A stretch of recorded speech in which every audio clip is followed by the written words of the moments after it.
Well, hey there, fellow air gaugers and steel fans. It's a lovely 52-degree rainy day here in Northeast Ohio, but I'm not going to complain because I'm in here in the Todd building with all this lovely machinery, and I get to play around with it all day. And yeah, it's a little bit rainy and dreary out here, but got the coal stove going in the caboose, so she's nice and warm in there. Got 58 put away for the year in the old engine house. I just finally got her separated from the tender today and got her in the engine house and all sealed up. So she'll be good until spring. So what we're going to be doing in here is continuing to clear the building of and all of the unnecessary stuff that's in here that's not a part of the actual restoration and rebuild of this engine. Because, you know, getting this engine set up on a foundation, getting it so that the high pressure side will work as a single cylinder engine, getting all the plumbing put in so that we can have two of the Porter locomotives provide steam to turn this thing as a steam engine, setting everything up to do that. This is going to be a multi-year project. It's not something that's going to be quick and easy, and it's not even going to be something as relatively easy to do as the restoration of the 58, because we've got multiple things to do. We've got concrete to pour, we have to, finish lining up and leveling the engine and the two bed plates, and then going through and tearing all this equipment, all these parts off, and then putting everything back on with an eye towards making things functional. There's lube oil systems to install so that we can pump lube oil to the main bearings and to the crossheads. There's also a electric turning gear that has to be installed, which is going to go in over here so that we can rotate the engine slowly with an electric motor so that we can get it into position for starting. We can rotate it actually as we're doing the reassembly. That's going to be necessary to do. And also just from time to time, even if we're not running on steam, you want to turn the oil system on and then just rotate the engine a few revolutions just to make sure everything is nice and lubricated and coated with oil. So there's a lot that's going to be going on in here over the next couple of years, 2-3 years. I don't know how long it's going to take. And actually my outlook on this is really the process of getting this engine to operational is by far going to be the most important part. And also the more interesting part. It's actually going to be more interesting of restoring it and how we're going to do it than actually operating it. Because once, we've all seen that as you set a goal and you reach the goal, and when you reach that goal, it's no longer as interesting as it was when you were on the path towards reaching the goal. So here, think about it. We have the ability here to do something that'll probably never be done again, which is the restoration of a giant stationary steam engine. And we're going to do it using the equipment that we have here with the historic methods of removing the parts off of this, getting the parts out of the building, starting from scratch with the piano wire and all that to line up and level the engine, and then slowly putting everything back together. Now, as you can tell, this is a very small building. We don't have a lot of room in here, so what are we going to do with all these parts as they come off? Because we got to take cylinder heads off, got to take tail rod support, got to take the piston and piston rods out, the rockers. A lot of these parts are going to have to come out of here. Well, we have this 2-foot gauge railroad out here And it would, these railroads like this, as a matter of fact, the J&L 23-inch gauge at Pittsburgh Works, well, they had steam engines. They had a vertical Todd engine driving a rolling mill down there, and a 23-inch gauge came into that building. And if they had parts off of that engine that had to go to a workshop somewhere for a machine shop for any maintenance or replacement or repair, well, they would have loaded that stuff on those rail cars and have taken them over to the machine shop. That's what that railroad, that's one of the purposes of that railroad, was to move material around. Well, let's do the same thing here. So next year, once we have the boxcar ready to go for 58 to go in, and we can get that building out of the way, I'm going to put a switch in right there and run a track right through the door here, right in where the crane is sitting, so that as we're pulling parts off of the Todd, we can load them onto the fleet of the four-wheel carts that we've bought from Kowalczyk that came out of Carpenter Steel out in Reading. And then we can just take those cars of material out and put them in a siding somewhere and store them on the rail cars while we're doing work in here. And then as needed, we'll go out there and fire 58 up and go up whatever siding this stuff's in, pull it out, and bring that car back in and take that part and put it back on the engine. And as we're doing the work, we just keep doing that. So the railroad, finally, our railroad will have a functional purpose. And that purpose will be to support the restoration of the Todd engine. And in so doing, we will be using the 23-inch gauge, or 24-inch gauge actually, locomotives and cars and everything doing its historic function, which is supporting the facilities in a steel plant. So, you know, I didn't plan on this when we started with the J&L narrow gauge railroad, but it certainly is, at least for the next 2, 3, maybe 4 years, the railroad will become an integral part of this restoration project. And of course, as we go through the restoration project, I'll be bringing all of you along with us through the YouTube channel, and you can also, you know, follow along with what we're doing and as we're doing it here. Now, there's also another project that we're working on, and I may have mentioned this before, is a 48-inch universal plate mill down at the Cary Furnaces National Historic Landmark, which as another, well, the only other existing steel industry rolling mill engine, and down there they also have the rolling mill that it powered. So over the next 2 years, we'll be doing a lot of work on that as well, and I'll be producing videos on that. So between the two projects, we're going to be doing something that, well, will never happen again in this country, and nobody else is doing right now, which is two large steam engine restoration projects. And I've cleared my schedule for the next 2 years so that I can devote all of my time to getting both of these projects done. And I'm excited. I'm looking forward to it. You know, I just turned 50 years old, October 29th. Yeah. So I've been around here for 50 years. I started this project, this engine, when I was 22 years old. And so that's been 28? Yeah.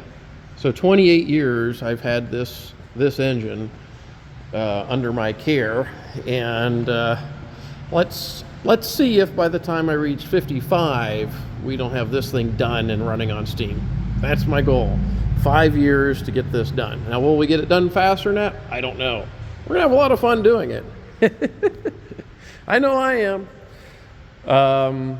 You know, if you're in this area and you want to come out and visit, you want to come out and volunteer to help, be a part of this any way possible, we really could appreciate it. If you don't have that ability, there are other ways that you can help, and you know, become a member of the organization. And you know what we really could use right now actually is steel. I mean, just even crops and ends, beams, channel, plate, whatever. I mean, it's getting pretty expensive to buy right now, but I know there's a lot of it out there. And if you're watching this and you've got some plate laying around or something, and you're in a distance that's not too far that I can't drive my truck out to get it, we really could use a lot of that stuff, because we'll be doing a lot of weldments, building things to support this project. And that's really a big, it's a big impediment, is going out there and trying to buy a hunk of steel or an I-beam or something, and just super expensive anymore. So if you got any extra metal laying around you don't need, get in touch with me. Maybe I can put it to use here. I'm also looking for a gas-driven welder or something that I can run a wire feeder off of. We have our, what is it? It's an SA400 Lincoln. It's driven by a 6-cylinder Continental gas engine that uses just an amazing amount of gas. It's a good welder, but the problem with it is that it's only a stick welder, and it would be nice to be able to do some MIG welding around here too. So I'm in the market for one of those. I'm trying to find one of those. If you might have or know where I can find one, a decent deal, I'd be interested in that. But yeah, it's like, okay, so like this is one of the things we've got to do here. So I know that high pressure bed plate is a little bit off-centered. It's a little bit crooked. I'm not 100% sure that the crankshaft is 90 degrees perpendicular to the bed plate of the engine. I had no way of really figuring that out when we were putting it together. I got as close as I could. So one of the things that we're going to be doing is running the piano wire through and then checking the angularity here. And if that's right on 90 degrees, then I don't have to worry about it. But I do know that it's not 90 degrees on this bearing, that this bed plate is cocked out a little bit, so the cylinders are a little bit further out. And one of the ways you can tell is, well, if you look up there, this eccentric rod is bolted to the eccentric, and you see how it's cocked out a little bit. So that's telling me, well, this is pointing that way a little bit further than necessary. So we've got to get that all lined up. Well, to do that, we can't do that with all the weight of this giant wheel in the way. So we've got to be able to get in here and lift this wheel and crankshaft up. So the idea is to come in and take the eccentrics off, take the shaft governor, and build a stand that has hydraulic cylinders and a cradle, and do one on either side of here. And then we can lift this entire 225,000 pound wheel and crankshaft up just far enough to get the weight off the bed plate, so then we can then bring that bed plate back over into alignment. Well, that's I-beams, plate, jacks, all sorts of stuff that we're going to need in there. And I'm working on the design of it. I've got most of the materials I need to build this, but I'm always short a couple of things. One of the other things that need to be done, so, this engine sits on a concrete slab, and I have all these pedestals. Well, in these pedestals, there's a steel plate, and then there's a nut welded there. And for some stupid reason, I didn't make sure that this was all lined up. Well, one reason is I didn't have the bolts at the time. But I've got the bolts now to go in there. But I've got to pick these bed plates up, get this stuff moved around, get everything into position, bolted up, welded in place before we do the concrete.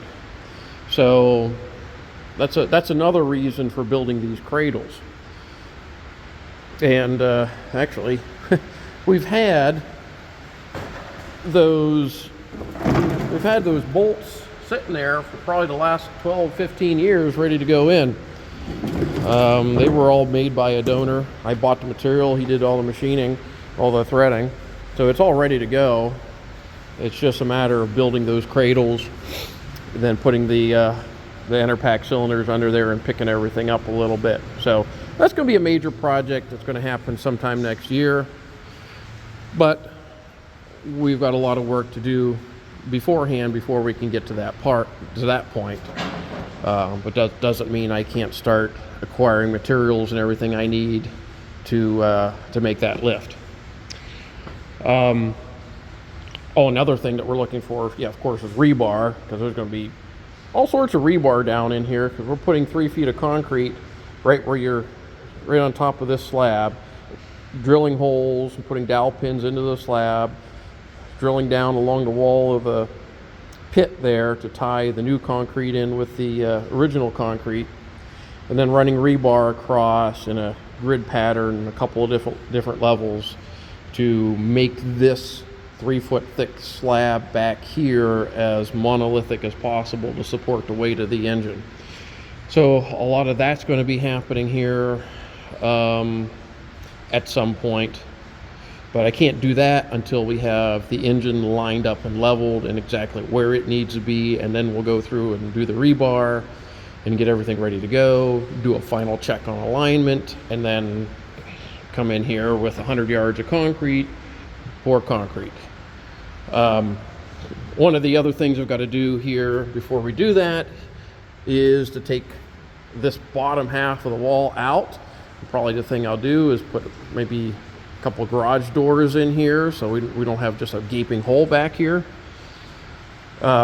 Install the garage doors in here, and then when we do the concrete, all that will just come in from the back wall. We'll have a pumper truck here, and then pump the concrete in on the forms all around the engine to get that done.